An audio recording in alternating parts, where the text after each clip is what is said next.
Hey everyone, Les here from BG Trading. Hope you are well. Today is August 16th, 2022. And I'm going to be talking about Webster, which is a stock that was in our radar. We are just waiting for the release of 2022 full year report, which has just happened this morning. We attempted to enter the stock and now it was already trading up 20%. And now we're waiting to come down so we can enter into this stock again. This is stock that we trade back in 2021 around $10. So and now is so much lower than that. And most of these fall, and actually not this particular stock, but if you look across the whole sector, most of the fall was generated due the reopening trade and the threat of hyperinflation and high interest rates, getting rid of all the liquidity in the market, so people could not buy things, just to have a disposable income to buy things. But it turns out that maybe things are not that bad and could be rebound as we speak of not just the stock but the sector. I'm also going to be talking about another stock. I'm not going to go in deep analysis, but another stock that's going to report on the 29th, which is in this very same sector, and it could do really well. But this time we probably want to go before the report, as we already had the indication on a half-a-year report, very positive, potentially 2022 full year report for this or this stock as well. I'm going to tell you during the video. So stay with us and let's have a look.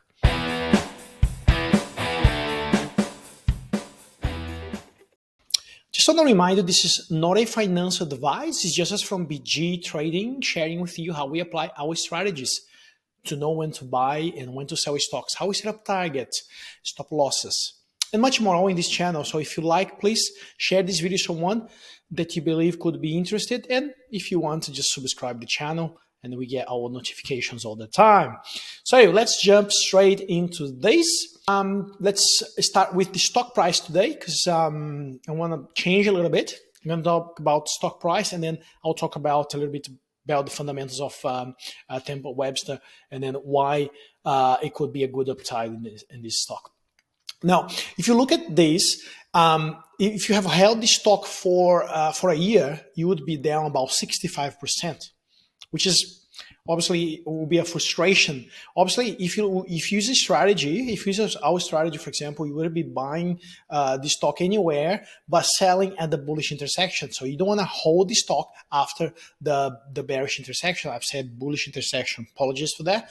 I mean bearish intersection. You don't want to hold the stock after the bearish intersection because look what happened. The stock started falling, right? And you have no protection. So your protection is either the bearish intersection or nearest stop loss right under the bearish intersection. That's how you need to trade when you're buying stocks at the peak, which, by the way, we don't normally do that. Anyway, so but who would suggest that the stock would actually fall as much as 80% in about in less than a year? 80% fell 80%, recovered 79%, was down by 20% from this recover yesterday, which we look into the stock, just waiting for the financial report. Unfortunately, already opened really high.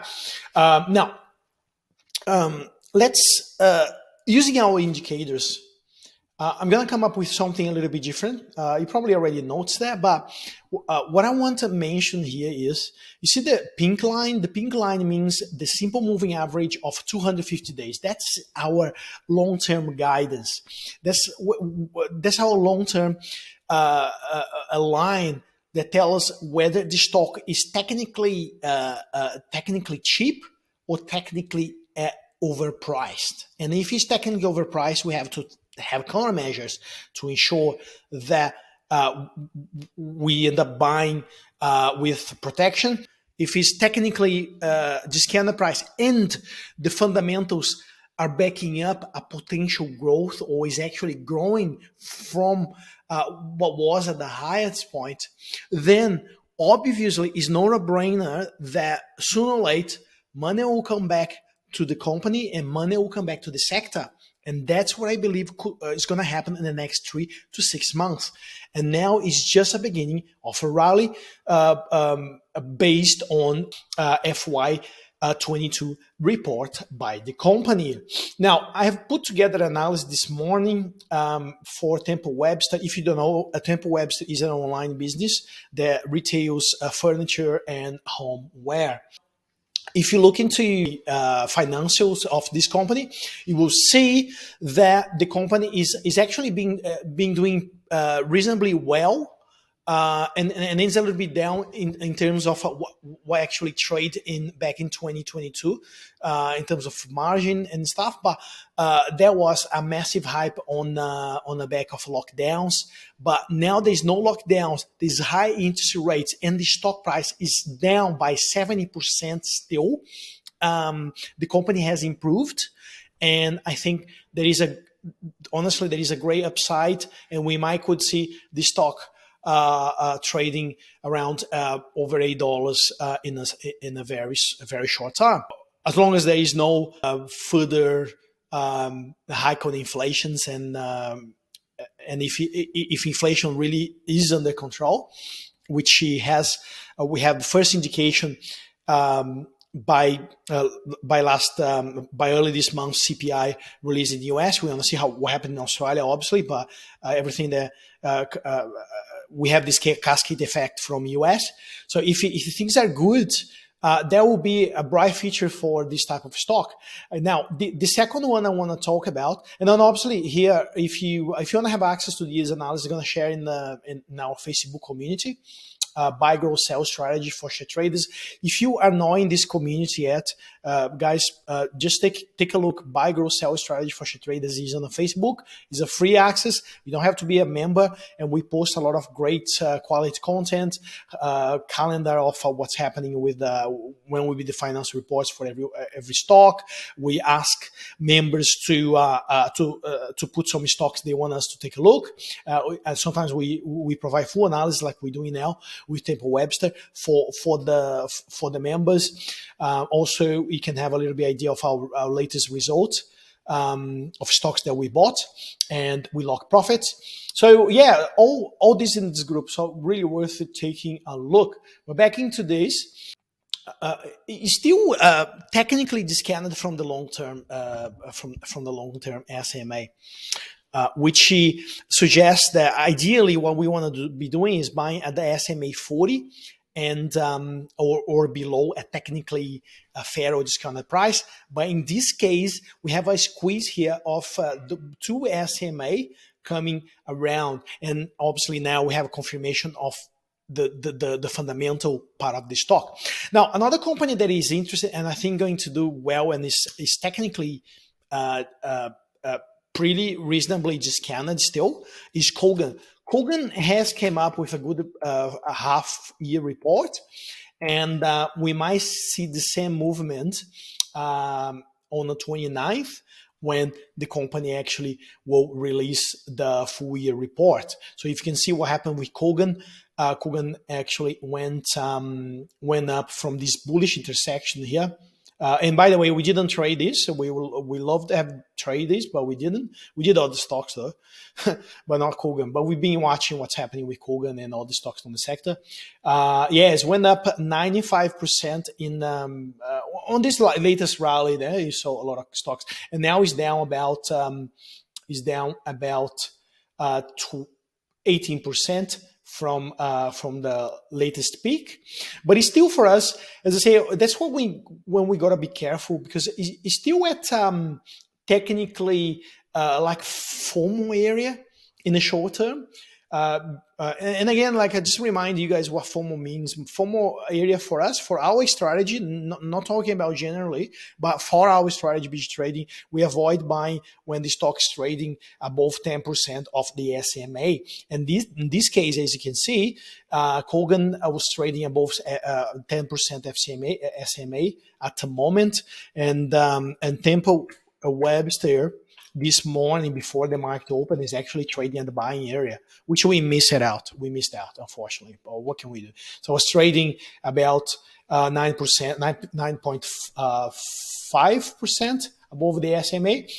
Now, obviously, trading a lot higher, but still over the long term, I would say that I'm comfortably to say, and now that just because our strategy and the fundamentals back my comment up, comfortable to say that TPW could have a good upside from now. Already had, but it could be even go around $8. I would say $8 back to the SMA. SMA 250. So this is our thoughts on Temple, Webster, and Kogan. And the sector in general, I think is a sector prone to recover.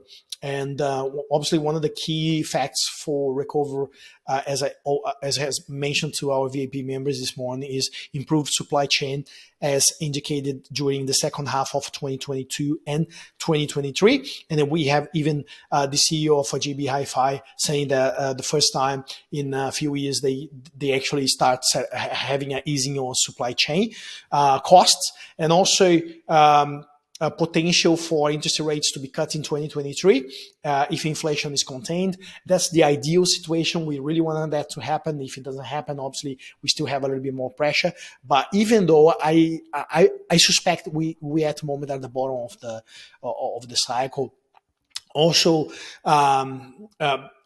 ultimately the whole sector has been oversold, and then it's prompt for a rally. You want to be buying the sectors that is prompt for a rally. And the last video, if you look at the last video, for example, I'm just going to give a comparison. We said that CXO is, we mentioned 3 lithium stocks to reach all-time high. One of them already reached all-time high, which is CXO, currently trading at all-time high, breaking up on the resistance level. What we did there, we obviously trade there, and then we made a good percentage profit, and then we out. But what I'm saying is this gets really risky if seller pressure start building up on here. And I would not, for any instance, think about buying a stock that is currently trading that high in this type of chart formation, despite there are some good growth potential. Company still doesn't produce any revenue. So just to summarize, for example, in comparison to lithium stocks, now obviously the other stock that we spoke about was Kogan Limited, which is on its way to all-time high, as I can see, and Pilbara Mineral. Just take a look on the last video. They're almost getting there, so we got that right this time. Now back to the sector. Kogan, for example, still massive percentage down, and if you look at the chart formation, it's pretty similar to what other stocks in the sector are doing. What you need to do really is pick up the stocks that actually, the companies that are actually generating good cash flow and improving its operational margins and its gross profits as well. So that's my thoughts. I'm positive about the sector, and I think there's opportunity out there. We just want to wait to see if TPW comes down a little bit more, and then we buy in for medium term. When I talk about medium term, I talk about 6 months to 1 year. Guys, I hope you guys enjoy. If you have any questions, please put the comments below, and I'll see you in the next video. Thank you for watching all the way to the end.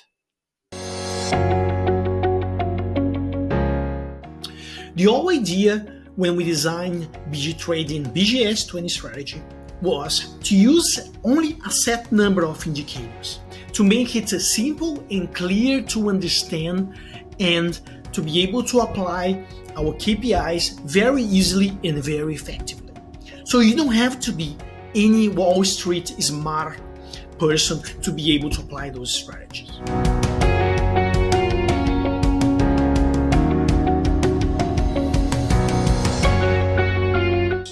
We really hope this course will help you to make better decisions and make successful trades. See you in the course.